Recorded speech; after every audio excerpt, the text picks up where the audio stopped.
Hi, my name is Gavin Sebastian G. Pukita of Grade 4 Diligence. Today we will make a tie-dye t-shirt. The ingredients are... Oh my god, restart. Hi, my name is Gavin Sebastian G. Pukita of Grade 4 Diligence. Today I'm going to make a tie-dye t-shirt. The materials are a white plain t-shirt that has rubber bands, bottle with blue color, what color is this? Orange. What na? And the colors are blue. What is this color again? Green and yellow. Red. You don't even know your colors. No, what is this color? Green and orange. Let's now start. Sige. You cannot grip. I cannot grip it.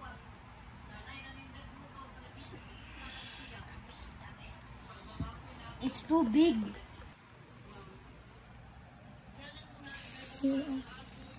Like that.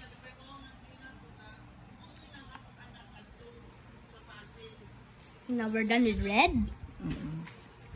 Is it okay if I will just go there and come here again? Ano man ang gusto mo? Sige, dyan na lang. You can do it here, there. Oh, from here? This is like a challenge, you know? Oh, here.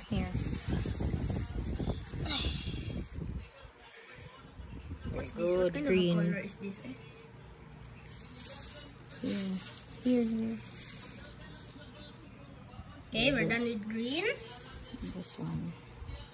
What color is this? May I ask? Wala ka kasing yellow. Orange yan.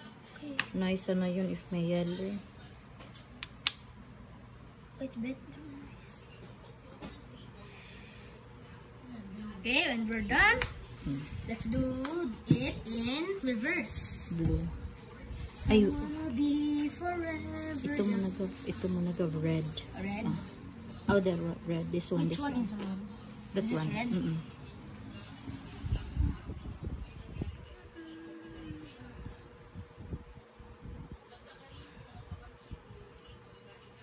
Okay.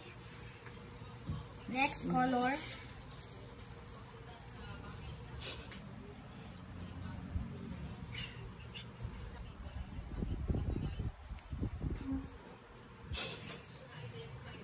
Is this a cookie? Am I making a cookie? Parang nag-cook lang, ha? I'm like making a cookie decoration. Ay, red na lang muna, go. Oh, ito orange. Orange, blue. Blue na lang. Oh, sige. Okay. Then blue here. Do this.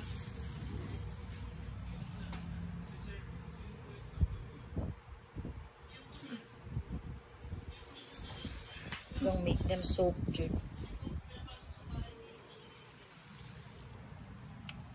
Okay, so it looks so ugly. Water. Hindi man isok sa water. Ibilad man, uy. Oh! Ay, what color is that? What dye is that? Ano ba yan? Wala